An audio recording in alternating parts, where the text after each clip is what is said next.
Very much, Jane, for having me. I'd like to start with sort of a health warning, which is that people often say about this report, Future Proof, which looks at the big economic, technological and ecological trends set to reshape our country in the decades ahead. They often say, wow, this is terrifying, this is very gloomy. And I think the key point is that some of these stories and narratives I'm going to explain, they obviously do contain risks, but I think the key point is that actually they also contain opportunities, and it's about how we manage them as a society, as a country. And actually I think there's a very much positive story to tell about how these trends can make the country much better in many ways if we get it right. So the report Future Proof, Britain in the 2020s, kind of does what it says on the tin. It looks at 5 major trends and how they're going to reshape the UK.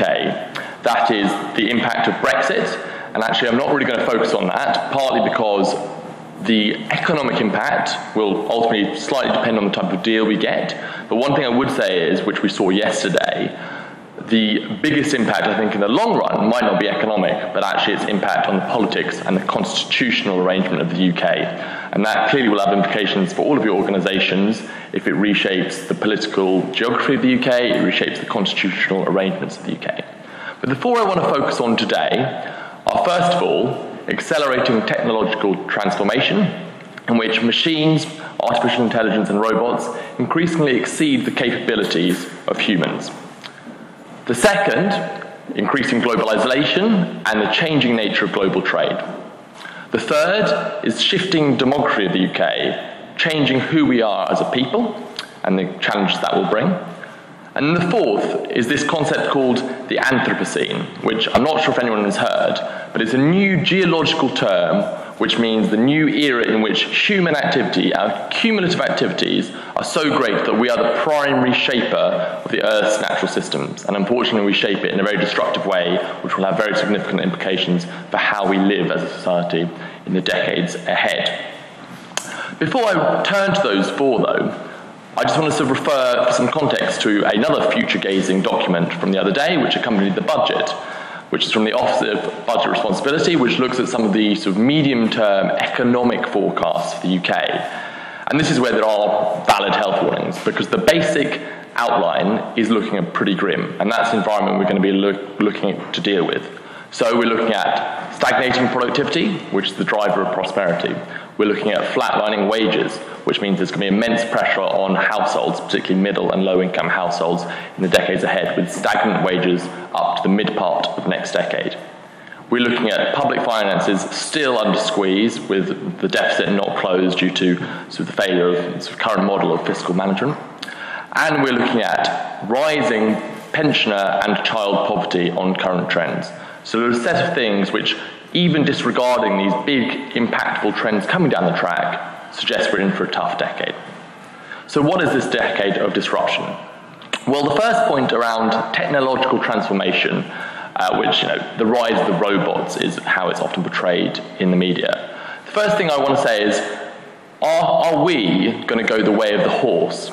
Now, what do I mean by that? So if we were doing this conference 100 years ago, and perhaps we were looking after horses, we would say, well, look, there's these new technologies, they're called, these 3-mile-an-hour driving cars, there's sort of there's these guys called the Wright brothers, but actually the horse is super reliable, very efficient, very cheap, it's completely integrated into society, it's very effective. Horsepower has literally powered human civilization for millenniums, and it'll just simply adapt. And don't worry, these new technologies won't dislodge us.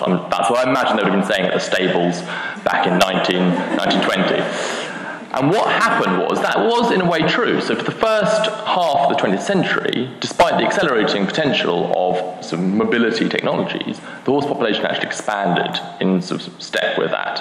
And in fact, the invasion of Russia in 1941, there was 5 times as many horses then used than in Napoleon's invasion in 1812, despite sort of the mechanized nature of warfare.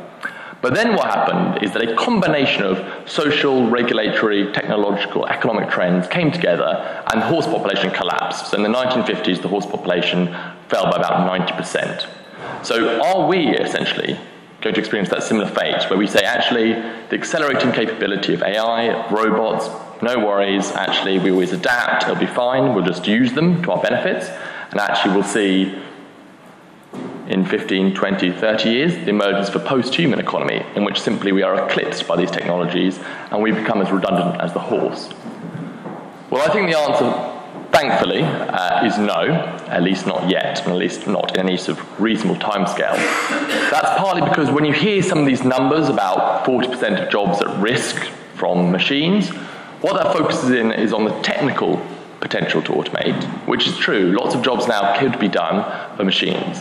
There's a series of factors, the ethical sort of costs and obligations. Do we want robots to be looking after sort of elderly parents?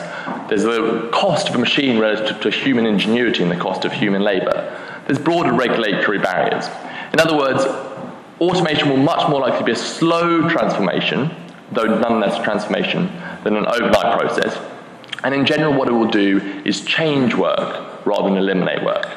Now, that isn't to say in certain sectors, particularly things like logistics, retail, hospitality, there isn't a higher risk, and in certain sectors and in certain countries, technological change is likely to have a much bigger impact. But overall, I think there's immense potential there if we manage it well to benefit society.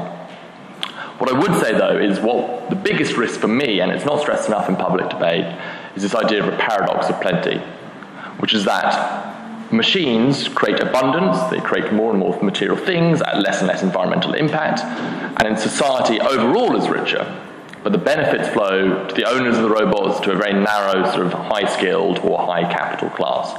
And so the risk there is, how do we think about a just economy in a more abundant economy, and what type of tools we use to try and achieve that? So the other related technological trend, which I think we can see much more directly already, and we can see it all on our phones if we've got them out, is the rise of what's called the platform economy. So you know these already, even if you hadn't heard of the term. It's Google, it's Amazon, it's Facebook. It's these major digital monopolies which sit at the heart of the contemporary digital economy and which have immense power and are likely to get even more power in the future.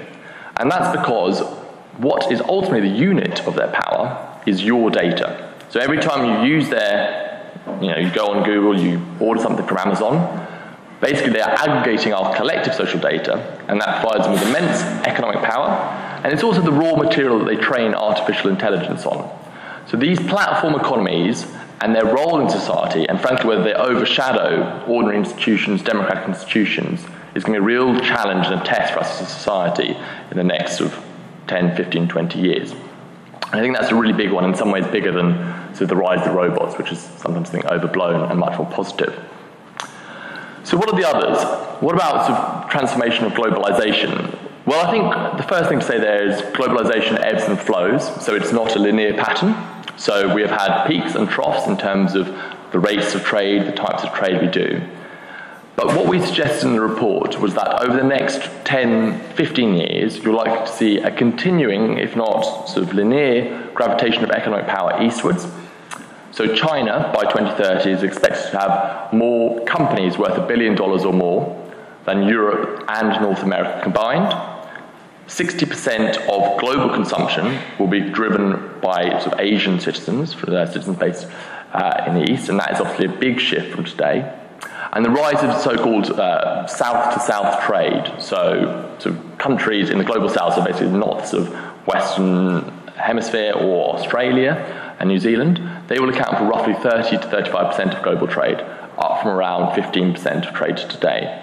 So we're going to see a very significant reshaping of the global sort of trading world, and what we trade will also shift. So there'll be a much greater volume of digital goods and services rather than physical services. And in some ways that's a great thing, because actually, if you dematerialize the economy, if you send more things through sort of the digital airwaves and sort of the sort of ocean currents, then that reduces our environmental impact. So the rise of digital products, which the UK is actually quite good at, is both a positive for the UK, but also an interesting development for the global economy. I think it does mean, though, and we can see this already in America, it does mean, I think, at a global level, we're in for sort of a period of quite shaky geopolitics, because as economic power shifts and institutions that govern the global economy adapt to that, so some of the older powers, most likely the US, I think you will see some quite violent political backlashes, so populism rising, and so I think the management of trade will impact, though it seems quite an abstract global thing, will impact directly on the communities in which you all work in. But I think, again, in general, people say, well, this is, what's the UK's place in this world? In general, I think we'll be able to adapt to it, and in general, it's obviously, to my mind, a good thing if most of the world's population is becoming richer, more prosperous. So I think, again, this is a thing that seems challenging, but ultimately for the UK and sort of the human race is certainly a good thing. So then, what about us as a society, who we are? This is probably the area in which we can be most sort of certain, as far as we can be certain about any of these things, about what is going to happen. So on current trends, if you look at sort of the Office of National Statistics forecasts for demography, what we know about the 2020s is that the working age population will remain essentially static, but the over 65s is expected to increase by a third. And the over 85s is expected to triple, essentially. So we're seeing a very sharp aging of society, which again, people say, oh, this is terrible, but actually, obviously, it's a good thing if we can make sure that people live longer, healthily, this is a good thing, which I should stress, because some people sort of seem to misread that. But it does mean there's going to be acute pressures, as we currently stand in terms of how we tax and spend on public finances and public services. So, even without the problems of the economy, as I mentioned about productivity and the sort of deficit not being cleared, even without that, in the mid-2020s, because of the aging population relative to the working age population, the structural deficit, so the gap between expenditure and receipts, is expected to begin to diverge again. Now, to my mind, there's a solution there. We sort of need to rethink how we sort of raise taxes and spend, but that will provoke a problem over time. And to take one example of how acute that could be, on current trends, in terms of provision of services, the gap between expected demand for adult social care by 2030 and sort of penciled in expenditure is 60%. So you're looking at, unless we sort of seriously rethink some of these things, a fundamental breakdown in the provision of adult social care. Now, the key thing is, in some ways, again, that can be managed. In the scheme of things, to fund adult social care properly is a rounding error in terms of public expenditure. But it does mean, as a society, we need to think very seriously about the priorities we have, about where we want to invest in as a society. But it's not just in terms of the sort of increasing sort of potential cost to the public purse of pensions, social care, the NHS, due to an aging society. It's also we're going to change sort of significantly as who we are. So by 2030, roughly a third of UK citizens will be BA&E background.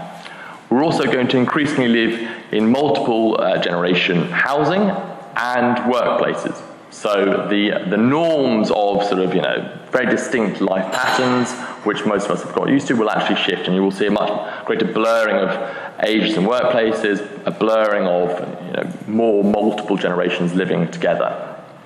Which does bring to something around housing, which I think is one of these things about who we are and where we live. Now, clearly housing is often in the news, and frankly, this is one area where on current trends, the news is certainly bleak.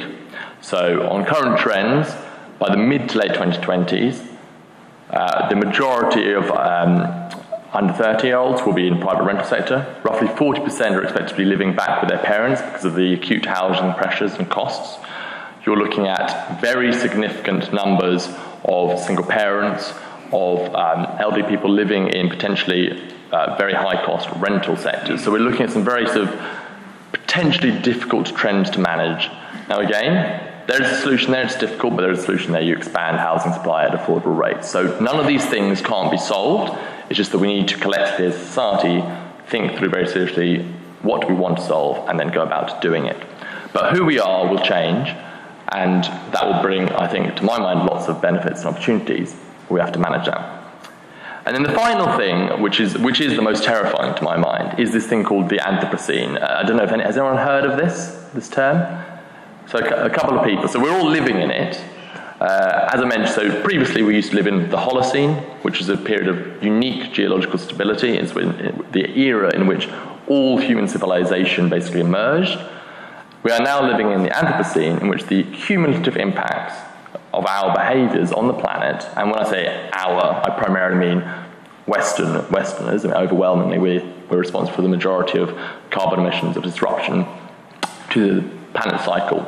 this will bring immense challenges, which will seem abstract, but actually will filter down to all our lives on an everyday basis. So to give you some examples. So we have lost a third of all arable land over the last 20 to 30 years in terms of desertification, in terms of soil erosion. We have got only 60 harvests left on current trends. In East Anglia, DEFRA estimates it's around about 30 on current trends globally because of soil erosion. We are living through the 6th period of mass extinction, the last one being the dinosaurs, in terms of the rate of loss of biodiversity. We've disrupted the phosphorus cycle, which is basically underpins fertility of the soil and sort of fertilizers, more in the last 40 years than the last 1.4 billion years of the Earth's cycle. Clearly, we know about climate change, and on current trends, even with the reduction of carbon intensity which we're achieving, it looks likely that we are going to breach the sort of safe boundaries of temperature rises, which are going to trigger non-linear, very risky disruptions to sort of water cycles, to plant cycles, to sort of just it will be very, very destabilizing and damaging. And we haven't seen anything yet on that front. And so cumulatively, what it says is the Earth's ability to regenerate itself, to provide food, to provide water, to provide the very fundamentals of life will become under acute pressure in the decades ahead because of the way we organize economic activity, how we organize society. And so actually we're going to have to look very fundamentally at how we produce energy, how we produce heat, how we produce industrial activity, how we produce things like food supply chains. Because what it means in the reality of our lives in the 2020s is that food prices will be spiking up all over the place. It means you'll have waves of migration due to climate crises, which sort of make sort of the movements of people and sort of obviously the humanitarian crisis that emerged out of that, of the Arab Spring, seem very small beer by comparison. So, when you put all those things together, you have a potential planetary crisis, but you also have machines that can aid us in resolving that because they're growing capability. You have an aging society, which is a reflection of the fact that we are, providing better as we get older, which is a fantastic thing, but it does provide acute challenges in terms of how we manage that, how we effectively fund that so that it's fair, and so we can address some of the regional inequalities in the country. And then you have the challenge of globalization, which will, I think, continue to reshape Britain's place in the world, regardless of the role we sort of have post-Brexit. And so I'd end by saying, before a couple of questions, Pat Jane, I'd end by saying these, I think, on current trends, I think, risk making the lives of a lot of people in this country much harder than they should be. It risks potentially meaning stagnant wages for many. Poverty is expected to increase, as I mentioned. Regional inequalities are expected to get worse, and the UK is already the worst by regional inequality in the EU. So one sort of stat, just to double back a little bit, one stat that always strikes me is that in Northern Europe, so basically the Netherlands, Germany, France, sort of ourselves, Ireland, Scandinavia, the UK is the richest region in London, where we are now, but 9 of the 10 poorest regions. And the average region in the UK now, in the EU 28 as a whole, the median region in the UK is actually poorer now than the average EU 28. And all these trends, if we don't manage them right, I think make those type of statistics worse, and that ultimately means the sort of people and lives we're trying to help will be made more difficult unless we respond, I think, more effectively to those trends. So that's the health warning. So maybe I should have done it more, but that's if there's any questions, I'd be happy to take a few minutes of questions.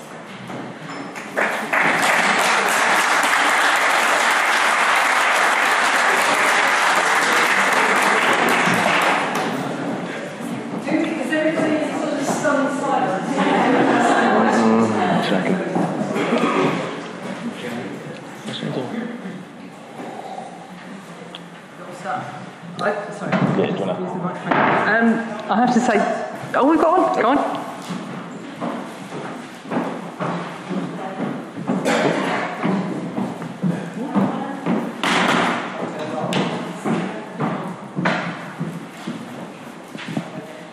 Wasn't turned on.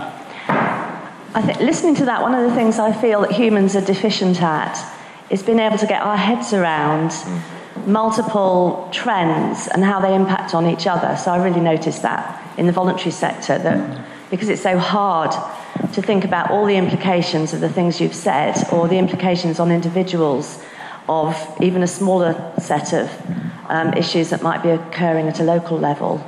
I wondered if you've got any advice on how to help people really plan and map against some of the bigger trends that you're talking about. I think it's a really good point, because I've sort of read and researched a lot of this, and even now I'm like, is it really true? It's just so overwhelming and large that actually it's quite hard to think concretely, well, what can you do? What are the sort of the ways to understand it in a sort of tangible way for people? And sort of the Anthropocene, my mum always says, what is this word? I can't understand this. And I think a lot of people find with these trends that it's a bit too abstract, a bit too large. I think in terms of dealing with it, I think in some ways there are some which we know more about and which are more sort of easy to grip. So the aging society, we do know that. We don't quite know what technology will be developed, but we do know that the UK is likely to age significantly.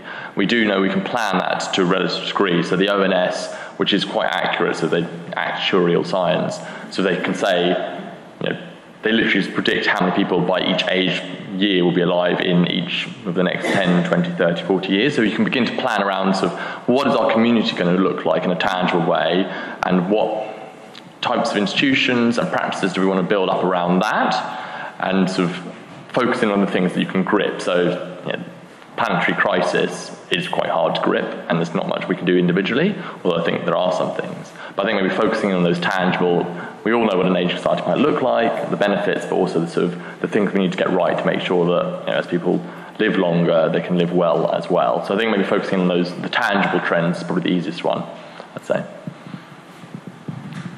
It's on. Thank you for that. It was really interesting and inspiring. I think my question was, I hope, have you got any sense of where some of these trends might be going in terms of intrinsic value? Because a lot of the stuff that we're saying we're going to be deficient in is stuff that's sort of real world, physical, tangible things like housing, food, and yet our economy seems to be driving in the direction of digital stuff, most of which is actually not fundamentally necessary. And so there's a danger that our economy drifts off in the direction of what's essentially a luxury item, and forgets that it needs to make the nuts and bolts of food and shelter work. Is there anything you're seeing that's driving us in the direction of recapturing some of that intrinsic value, as if perhaps some of this digital stuff is a bit of a bubble? So I think there is. So I work in a think tank, which I guess is kind of absorbed in sort of policy and sort of Western sort of thing. And I think there's an emerging sort of argument which is pushing back against this sort of luxury as a necessity rather than actually making the necessities we need luxurious, which is this idea of sort of providing universal basic services. So you might have heard of a debate around universal basic income, the idea of providing everyone with a sort of set amount. I think there's some interesting debates around that. But I personally, because of your question, actually prefer this idea of universal basic services. So what are the fundamental building blocks of life that you need? Food, shelter, community, relationships. And how can we actually provide those physical, tangible goods for every citizen as a right?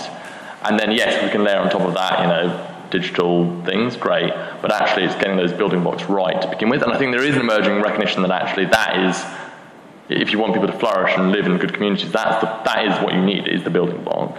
And so I think hopefully you will see a bit of traction around ideas around actually how can you provide housing that is not just affordable but decent and good quality. And sort of I think I'm a bit sceptical of this, but I guess one of the arguments around Brexit is that there will be a big rethinking of British agriculture as we transition out of sort of the common agricultural policy, and so therefore we can think about supply chains and biodiversity and food quality and things like that in a sort of new way. So there are a couple of things that you could say, well, actually maybe that could drive towards it. But I would say ultimately, all of these things, technologies aren't sort of abstract, metaphysical things. They're embedded in the type of politics and sort of cultures we have. And so, ultimately it comes down to politics, not in a Westminster sense, but in the sense of what collectively do we care about, what institutions do we want to build together, and that ultimately frames how these technologies are used, how our sort of relatively scarce resources are used. Waiting to be asked. I'm afraid we're going to keep an eye on the time. What I'm going to suggest is Matthew's Twitter handle's up there. Do tweet your questions to Mathew, and I think you're going to be able to stay at least until the coffee break. Yeah, is that great? Brilliant. Thank you so much. One of the things that I mentioned at the beginning is that we're going to be capturing themes to go forward with in terms of later discussions and later events possibly as well. And certainly for me, the thing I'm taking away from what Mathew said, apart from that really quite terrifying bit at the end about what's happening to our world, you kept saying these things are solvable. The issues that you were raising, particularly that are going to be very directly impacting on the people we're here to serve, they are solvable. For me, there's a big question there about what do we do as NAVCA members, but as a sector as well. How do we come together to really, really influence the political agenda so that those solutions are found and in time? So that's one that we're going to hold, I think, for the future. Thank you very much, Mathew. Much appreciated.